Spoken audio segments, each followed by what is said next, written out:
这是未来世界最残忍的酷刑。只见男人的衣服被慢慢解开，随后在他的胳膊上涂上一点沐浴露，紧接着用一种特殊手法将沐浴露均匀抹开，然后把设置好时间的闹钟挂在男人的脖子上，再给他胳膊套上一个铁环。随着通风口被打开，两个壮汉把男人的胳膊强行塞到了零下100度的列车外面。男人刚开始被痛得不停大叫，可1秒钟后，男人就瞬间失去了痛觉。这时旁边的女人说还有7分钟，她要先做一个演讲。7分钟时间一到，男人的胳膊已经被冻得像陶瓷一样清脆响亮，而旁边一个壮汉正摇晃着锯锤，随后毫不犹豫地砸了下去。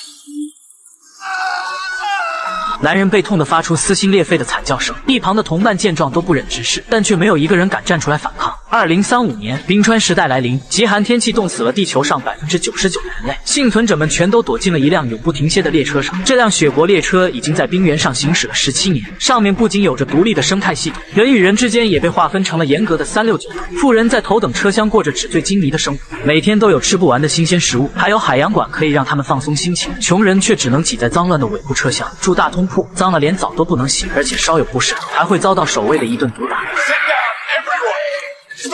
他们每天吃的也是由前面车厢送来的不知道用什么东西制成的蛋白质，17年如一日的只能在尾部车厢苟延残喘。但最近这一批蛋白质似乎出了问题，每一块里都塞着一枚蛋壳。美队在打开后发现里面是一张纸条，上面写着一个叫南宫明秀的工程师的名字，他是火车的安全系统专家，但现在被关进了监狱车厢，而这个人很可能有办法让他们掌控整辆雪国列车。美队和长老猜测，消息是被抓去餐车干活的人传回来的，但通向富人区有3道安全门，他们同时打开的时间只有4秒钟，而现在他们只需要等待一个合适的机会。直到这天，列车上的守卫照常清点人数，但这次和以往有些不同。前排车厢的守卫强行带走了一批孩子，然后像货物一样用卷尺测量他们的身高。发现不对劲的胖嫂急忙让躲在裙子下的儿子快跑，但却立即引来了一大群守卫的殴打。秘书在测量过小黑的身高后，最终还是带走了他的孩子。美队突然意识到不能再等下去了，否则他们还会继续抢走孩子。于是当晚他们就开始了准备，把搜集来的铁桶全部滚到隔离车厢，然后把它们串在一起伺机而动。等饭点时间一到，美队开始观察守卫携带的步枪，但他也不能确定里面到底还有没有子弹。原来就在这17年间，尾部车厢一共发动了5次叛乱，子弹很可能已经被消耗一空了，可现在根本没有留给他确认的时间。随着行动一开始，穷人们立即大喊着要见列车长，然而守卫却从人群中抓出一个老人，用枪威胁他们立即闭嘴。但美队知道最佳时机还没有到。随着第1道门被打开，美队用力握紧了手中的绳子，紧接着是第2道、第3道，美队立即穿过人群冲了上去。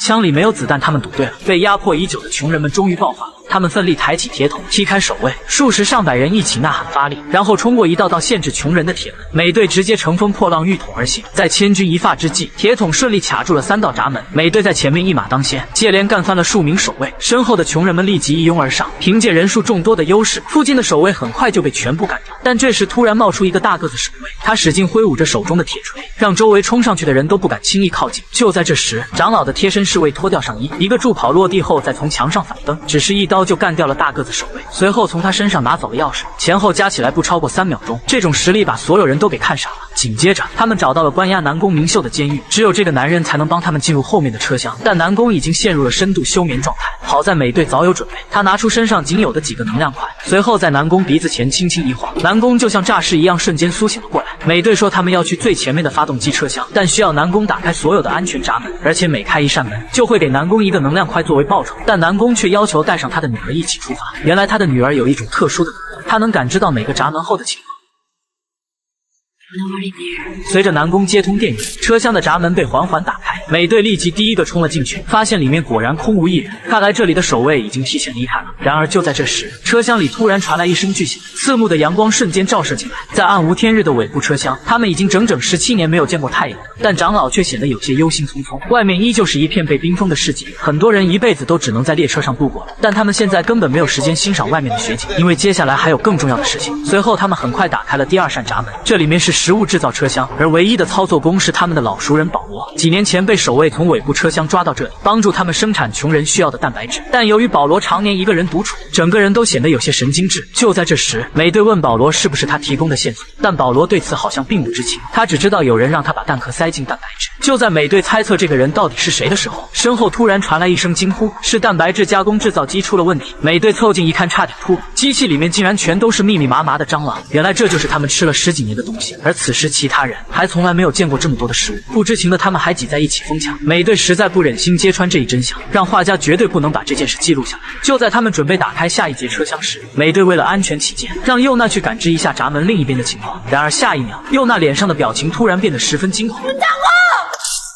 但这时已经来不及了。随着厚重的闸门被缓缓打开，露出了里面密密麻麻的彪形大汉。看来一场血战已经不可